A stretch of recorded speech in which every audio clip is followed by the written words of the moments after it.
How are you guys? This is Yanko, founder of Tabanero Cigars, where we believe in the enjoyment of craftsmanship.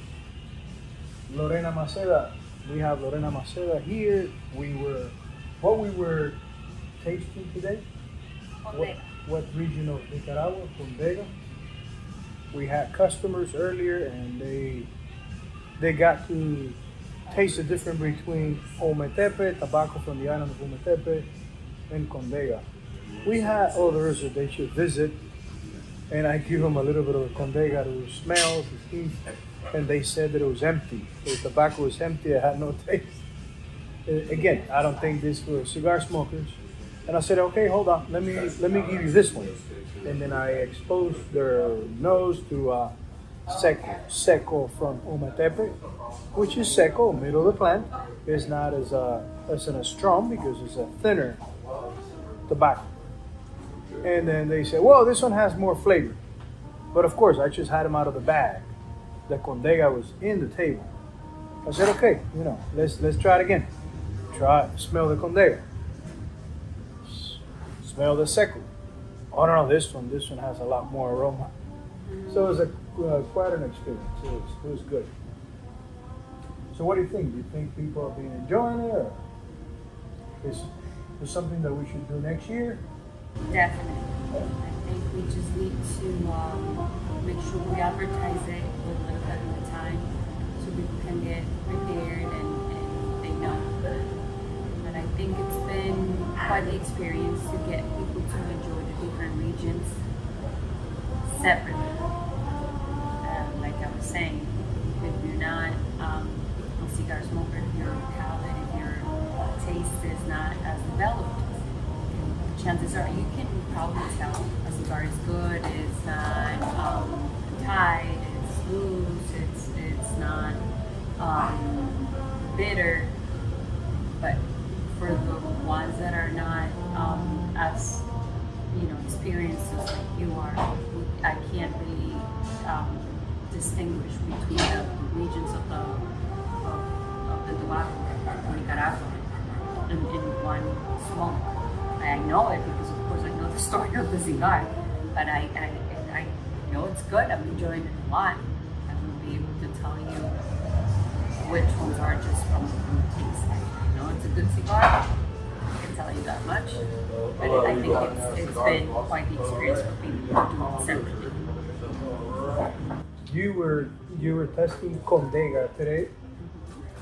Condega is known for adding complexity to a cigar. It's not as strong as Steli, but it's a strength tobacco and pretty nutty. Almonds, roasted nut, and today, having the Condega and anybody who had the Jalapa before, because that was the first thing we did, Jalapa. When you light up a momentum, you'll be able to spot those tobaccos inside of a momentum, because this is Jalapa and Condega. Jalapa and Condega with a Mexican. It's a great combination. Because Jalapa being sweet, Condega being more in the yep. And also that nutty flavor, nutmeg, is really nice with sweet. What do you put on your coffee? What do you Hazelnut. So this is definitely a particular cigar. I don't think it's complex. But it's a great combination. It's a good combination of the Jalapa, Condega, and Mexican San Andres. The customers that were sitting here, that we had a conversation with them, which we're gonna add to the live so you guys can be part of the conversation, because he has a good story about his local cigar shop. The one sitting in there, that he almost finished the Condega. I said, well, you should have smoked John. You should have smoked the entire cigar, because it's the same flavor all the time. But he liked it. He smoked the whole cigar, just with Condega. Yep, we did Condegas. Today? Those are the ones I'm rolling by hand. I'm not even using the bunch. Yep. What do we use? You know what? And not for me not to make the same mistake. Today, we lighting up the cigar in the wrong way. We should start marking where to which one's the footer and which one's the cap, because you light up and it doesn't stay lit. It's amazing how you position the leaf. It doesn't stay lit. And it's amazing. So what do we have next Saturday? Next Saturday we're skipping because it's Thanksgiving week. A lot of people are going out of town to the family. A lot of people won't be. Thank you very much, guys. Appreciate this. Because they have family visiting. So we're skipping Thanksgiving week. We will be back the first week of December. Okay. Okay, I was under the impression that we had something next Saturday. But the last Saturday for this event is Will be Esteli, the first week of Esteli. December. I believe that's either the 6th or the 7th. We're featuring Esteli. That will be the 6th. December 6th. We're featuring Esteli. Same way. And then December 13th is the anniversary party where we're going to have those cigars. Can you share a little bit what you think will be the experience with Esteli? Esteli being as strong as we know it to be. I think we're just going to have to advise clients not to smoke the whole entire thing. Yeah. And You should only especially smoke an inch or two. the Esteli we did the first time that it's been aging in here in Tabanero 6 years. It's gonna be strong, really strong. You started smoking and you couldn't. No, I I couldn't. think he had to put it down because it was so strong that he was That's the beauty. That's the beauty of this great industry. You know, it's like a really passionate chef. There's people that they just cook. You know, they just cook for living. They enjoy it, and they will cook the entire life and do a good job. And then there's chef, that they're always innovating, they're always creating, or the doing creative different one. things. Yeah. And I think both work in this industry, because it's definitely, besides doing a good product, is being consistent with your product. But for many years, I was kind of like, I guess, making sure that I was capable to put a good product out there. I was being more as a cook. Now I think I'm starting to experiment. What is the work of a chef? Because Nero, momentum, it was like you were in the kitchen and you said, you know what, let's try something different. And you see that I'm always pushing yourself to do different things in the kitchen. In the kitchen, yeah. So we really enjoy taste, new taste. That's what I'm looking for. We realize that we having more enjoyment at home with your experiments and my desire of new taste, new flavors than going to a restaurant. Yeah, there is no right or wrong way of doing things, especially in the kitchen when the sky's the limit when it comes to cooking. We just enjoy certain things better than others. Yeah, our going out experience hasn't really been that memorable this time. I guess I don't know, am I getting better in the kitchen now? I think so. That and every time we come back to the U.S. and we try restaurants that we like, we realize I don't know, people are too much time on their phones inside of the kitchen, or they're not really paying attention. But you see the change. You see the change on the quality and the taste. You remember how things used to taste. Appetizers that we were, wow, this is amazing. And then you order the same appetizers again. And I don't think it's our palate has evolved so much. I think this, and we discussed this. I mean, me having the hospitality background experience where I worked at restaurants, managed wine, then I did banquets, all that. It comes down to in a cigar, the product. The older it gets, the older it is, the better it gets. In the kitchen, there's no gray area. You either get it right or you get it wrong. And I think the way things are, it's really hard. I'm assuming it's really hard for people to plan how much product they should order, what they need to remove from the menu because it doesn't move or it's not. I don't know. It's not. With you? Yeah, I never thought of that. With you, bring cigars, you don't. The longer they stay in the humidor, the better they get. Look at that, the leaves, the market got from 6 years ago. And it was so strong that I actually tried it. And it was better than the one that we got from Nicaragua this time. And not bad in the sense of better quality. Right, it was stronger. It was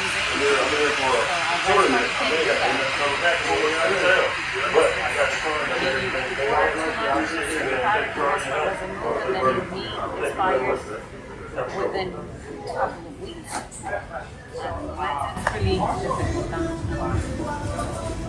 It's hard to find. All right, let's share with them how it was today. So a conversation with customers. We're going to plug it after this brief introduction, so you can experience a little bit of what happened. And we're going to keep it brief because we are enjoying the shop, we're enjoying our friends' conversation. But we give you a hint of what's going on. So stay tuned and. What can I share? I'm having a blast rolling on Saturdays. I've been out of the shop for a long time because, of course, us being away and then me being with the kids usually, I wasn't spending as much time here. But now, and bringing the experience of rolling cigars in the store again, you see people walking by and they just kind of look and see the table and they come in and being, I think I'm the only one who rolls cigars the Nicaraguan way. Yeah. Nobody does it in right now I'm rolling by hand because we're making small solutions. But a couple times I've been here rolling cigars with the bunching machine has been quite the experience. Like people get curious. There was a couple of shops in 17th, right, here on the same street, and they all have Q1 rollers, so they go by hand. Having the bunching machine here, I think it's quite the experience can be. And getting to talk to our clients about what we do, what we're getting from Nicaragua. And the fact that they get to experience their tobacco separately and it's just, I'm having a blast. What can I say? What are your plans when you go back to Esteli? Are you going to try to keep going to the Dislas and at least, I don't know, twice a month or? Yeah. I will try to keep, because of course I gotta get, we're not making, I'm nowhere near making production. I will be able to keep up with 65 minutes to roll a cigar. But I want to keep practicing and of course anything I do to better the experience of our clients when they come here. It's amazing. And that's why this is the time of the year where we get a lot of people that have been clients for hours and this is the time where they come, where they travel. Either snowbirds or people that come here for X, Y, or Z reason, and getting to talk to them when we're here. It's again, it just reminds us we know what we do, how we do it, but the why is what keeps us centered. And do you see how much clients appreciate us being in here and taking time with them?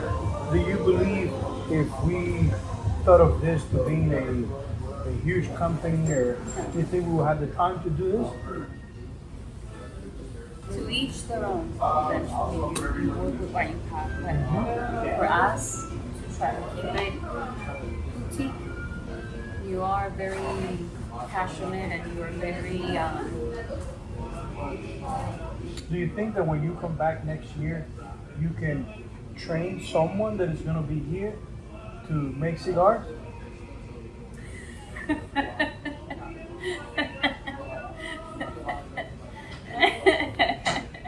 You just couldn't hold it, could you? I'm just saying that you're going to train someone that is going to be here to make cigars. Well, the other thing that was This was the Condega that you guys already smell and that you guys try. This is 2024, crop of 2024. Okay, see if there's any similarities between this and this. Try that. Open it, like I share. Open it and smell real fast, so it doesn't lose the. No, open it and then try to grab the essence. That's it's just it's not as pungent. It's a little bit more mellow and refined. Mellow and refined and refined. This is 2024. Yeah. This is 2019. That's amazing. That's amazing, the difference in that. Yeah. So when you make a cigar with young tobacco and something that is being well aged, it's going to be a better balanced cigar because of the amount of aging on the tobacco. Yeah. That is neat. It's very much like bourbons. Thank you. ¿Me puedes pasar? ¿Goma? Es que no puedo Sí. entrar ahí, Steve. No, la goma está ahí en el refrigerador.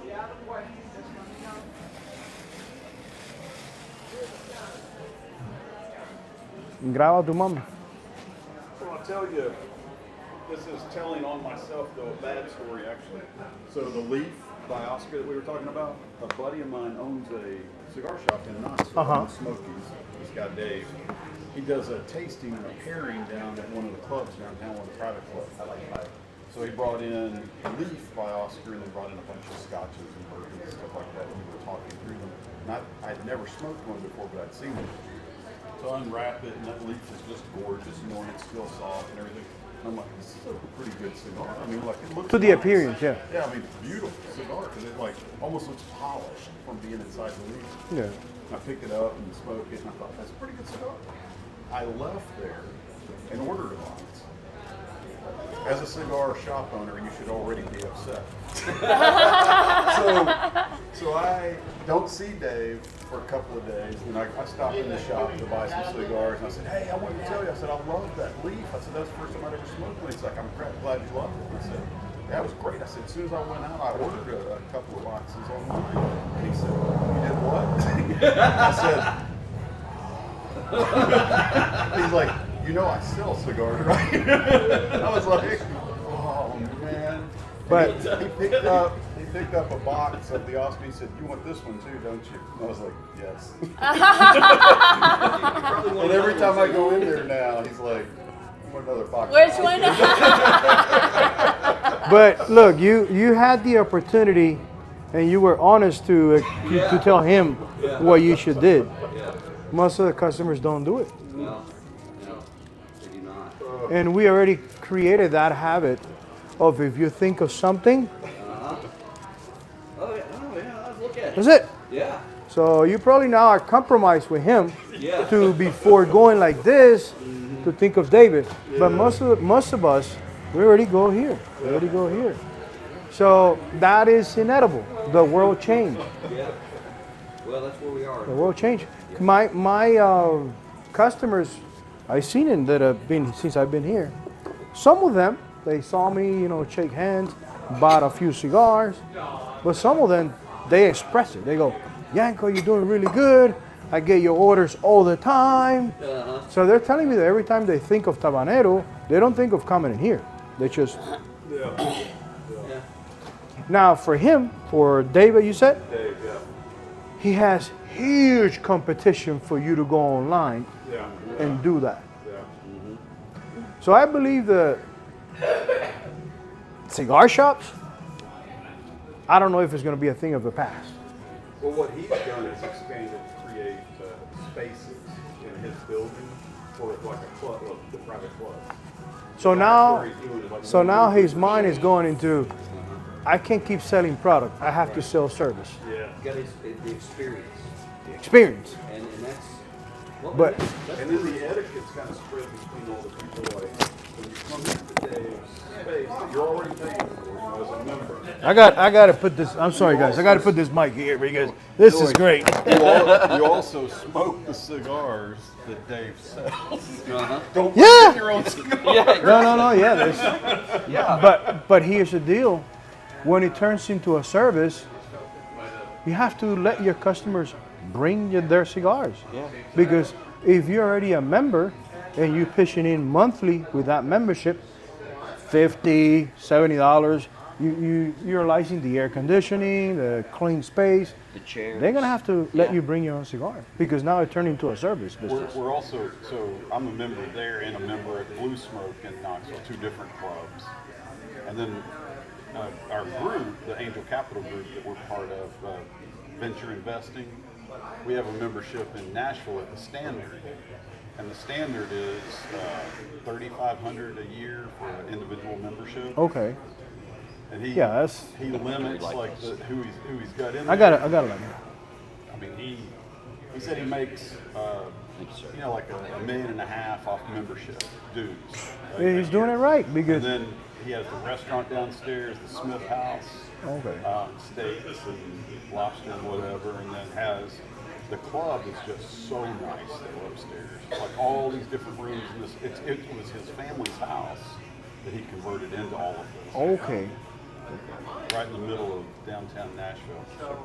The world changed, and I remember, right, 20, 21, 22, customers keep saying, no, when things come back, when things come back. What are we waiting to come back? Exactly. Hey, What are you waiting to come back? If every time you have a desire, you find a way to satisfy it from the convenience of where you're sitting. Yeah. exactly. What are you waiting to come back? Now, something we did, our buddy John has it's called Finn's Irish Times Restaurant in Knoxville. It's an Irish restaurant. So during COVID, the government made him shut his doors. Like, Yeah, everybody, He had yeah. to shut down. And he was like, it's killing me. So we talked him into selling gift cards. And all of us just kept buying gift cards from To the support shop him, to yeah. keep him going. The experience here was we closed March 2027. I will never forget that day. The police area, you Oh guys. yeah, they'll shut you down. And that same day, I see my sales online spike. there you go. but I see Jake Vance. I see Robin Debbie. I see my 5 heavy hitters that they went and said, oh, you know what? They remember of Yanko. And I said, well, that's probably, thank you. I took the time to call everybody and say, guys, thank you very much, because we have become friends. And then I said, this is just the beginning of them supporting me. I'm thinking that April, you're gonna see again the same sales online. You're gonna see the same. So I had to send everybody home because we're closed. Yeah, you can't. Yeah, You know. it's a business. I said, well, I gotta survive with what is happening on the website.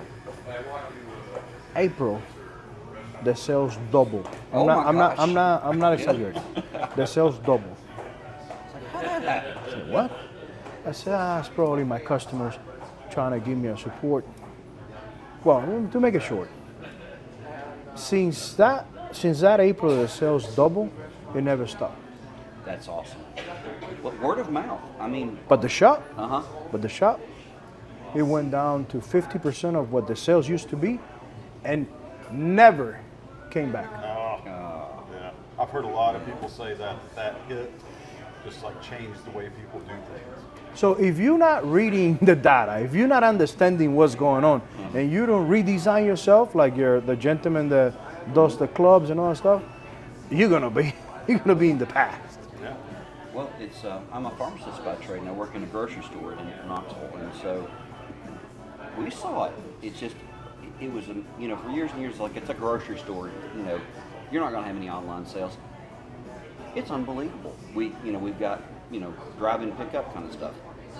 You never thought of that. You never thought that was going. Yeah. And that is so much the part of our business model now. It is just, the store is still kind of, the volume is kind of picked back up, but the extra bump that we got from everybody, just the convenience factor. Yeah. It's unreal. So the store came back a little bit to the same where it used to be, or? It's actually come back. It's come back level, and we're now growing now. Okay. No, not. It hasn't been. It hasn't been the. Yeah. I mean, not a lot, but we're seeing some growth. Which is, And I was at my tobacco guy, Oliva Tobacco. I went and paid a visit. It's been many years just because we stopped making cigars here. But I went, took some of my cigars to Robert, the guy who helped me out. And we were talking, and Yanko, how's the store? And I shared my numbers. I said, well, the store for the last 4 or 5 years, stuck right there, same numbers. And I gave him the number, the weekly number, and he went like this. Yeah. So I said, well, he's probably feeling sorry for me. And he said, Yanko, you'd be surprised. Remember, this is the filter. Everybody comes here to buy tobacco. You'd be surprised how good your store is doing. Uh-huh. Oh, yeah. Yeah, it's So I guess the branding, the years of concentrating on my brand, not buying cheap cigars, adding label to cheap cigars. That's a really common thing in here. And in the industry, people, they don't know better. They go down to Nicaragua. They say, hey, I want to start a brand. Yeah, sure. Oh, yeah, that works. And basically, you're smoking a cigar, a bundle cigar with a label. The owner doesn't know because he doesn't know better. Yeah. But he's really good with marketing. He's able to talk to, he finds something to identify with the store owner, and he gets to put their brands on the stores. But you as a consumer, you try the cigar and you go, I'm not paying $12 for this. This is a bundle cigar. One that I loved was the Liga Bravada. Whenever it first came out, when Jonathan Drew did it under Drew Estate, loved it. I thought it was a great cigar. And It was a great cigar. It was very shortly after Swisher. Yeah. After he sold to Swisher, that thing started going downhill. And I thought for some time, I kept smoking because I liked that Liga Privada. And I said, it will be psychological. The psychological effect that he's not in there anymore is really affecting, how I, but it changed. Yeah. Oh, yeah. We would buy a box of them. We have another buddy in Knoxville, and we both got a box, and we both complained, or actually there were 3 of us, we all complained that half of them weren't smokable. Yeah. It's like we're going through them and like, what in the world? I mean, they can't even get the consistency right, like, at all. And you would think Swisher, I mean, I know, It doesn't matter how big of the company is. Okay. When that passionate individual that is trying to succeed, that is trying to serve you guys with the best, when that guy is taken out of the equation, it doesn't matter. It doesn't matter how big of a company bought the brand. You can see it with Camacho. You can see it with CAO. Yep. And I could keep naming that after they came here, knock on the door, because we got to mid-size, they give you a check and they go ahead, put your numbers in there. And you're a child and you go, well, I think 50 million. Okay, sure, write 50 million. Yeah. It's like, You whoa, go, wow, whoa, I'm okay. sad, Yeah. Yeah. And I always ask myself, okay, after I strike that check for, I don't know, 50 millions, 100 millions, beautiful. Knowing myself, I think I'm gonna get pretty bored after a month of going around the world and visiting places. I'm gonna go, okay, what do I do now? And I already tried, before this, many other things. It's not like I can go, well, you know what, cigars were part of my journey. Now that I sold, let me go and do something else. Yeah. No, I already tried something else, and I didn't enjoy it. You found your passion. I found my passion. So, And that's, and that is so, it's so hard to find, but once you find it, you just don't want to let go of it. No, and I'm aware because you pay attention, family members, friends, and the big percentage is sad to say, they're born, they go through life, they go away, and never found their passion. Yeah. Or they're not even thought it was part of your purpose in earth to find what is your passion. They think it's normal just to go to school, get your degree, get a career, and then retire at 65, and then, I don't know, sit in front of the porch. Yeah. When you find your purpose, you're asking God for more time. Yeah. Exactly. You're asking God for more time. Yeah. You're going, no, I want more time. There's a book that I read called Essentialism, and it talks about that. It's like kind of like the strength finders and stuff like that, but it's a book more on a secular side. But it talks about that. Like, you've got to figure out what is your purpose here on the planet, and then put all your energy and Into time into that, and really move the needle on that in your lifetime. No doubt.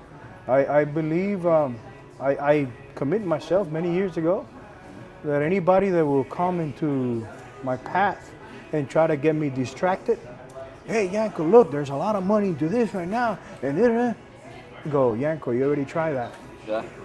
And it didn't work for you. Yeah. You're not a savage businessman that can see opportunity and stick to what you do. Yeah. So I said, anything that I get out of manufacturing cigars, it has to do with tobacco. Yeah. I can start growing tobacco. I can, I don't know, find, there's a lot of opportunity in Nicaragua with real estate related to the tobacco. They're really... Rocky Patel, he came to Knoxville and like did a whole talk around his cigars. And we were planning a trip, but that was like COVID hit and we didn't do it. But he said, if you come to our estate, like all you pay for is the flight. The flight, yeah. And then we feed you, we put you up, we do all the tours. And he does an excellent job. Rocky Patel tours, Perdomo, AJ's, they're really nice tours. So we're definitely going to do that sometime. Yep. Get down there. This is you all have built a very special place down here. Thank you. So it is. No, we're just trying to figure it out. Because you see the potential. Your customers always asking, hey, Yanko, is this the only shop? Is this the only shop? I guess they're enjoying what they have in here, so they're asking me if I can. And I go, well, to be honest with you, I haven't figured out yet in this new world how to make just the shop profitable. Yeah. Just the shop. And when I discover that, then we'll talk. And then we'll talk. Yeah. Because right now the shop is here because of the website, because of the help of the website. But opening another shop for the website to help, it will be too much. It will be a lot of... Then it'll become like work. Yeah. And there's a difference. There's a difference.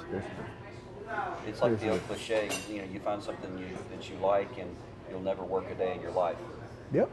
We were having that conversation, my wife and I, this morning. You remember as a kid that you always heard that if something starts small and it's really successful small, don't change it in there. Go ahead and, if you want to experiment bigger or whatever, do it somewhere else. But keep that place like that, small, because it has a mystique. People, when they get together, they enjoy more conversation, or if it's a restaurant, they feel that the customer service, it's a lot more closer. Once you make a big venue, so that idea I had, that in the future to do a 5,000 square feet lounge with all the brands, that keeps fading away. Then you can't come over and sit down and talk to folks and show them the beauty of your product. Yep. So, like, I love your art too with the chickens. Thank you. So a buddy of mine that came in here, we were looking at it and he's like, oh, he said, I love that. He said, Leo, you're good with the AI. See if you can make me into one of these chickens. So I took that picture of him. He looked sideways, and then it made that picture. Oh my God. That is cool. Isn't that great? That is really cool. My buddy was sitting in here with us. He said, make me a... All right, guys. Have a great Sunday. I hope you enjoy that time with your cigar. I don't know what time of the day you do it, but try to put the phone away in just 10 minutes, enjoying that cigar and reflecting on life. Again, my name is Yanko Maceda, founder of Tabanero Cigars. I'm Lorena Maceda.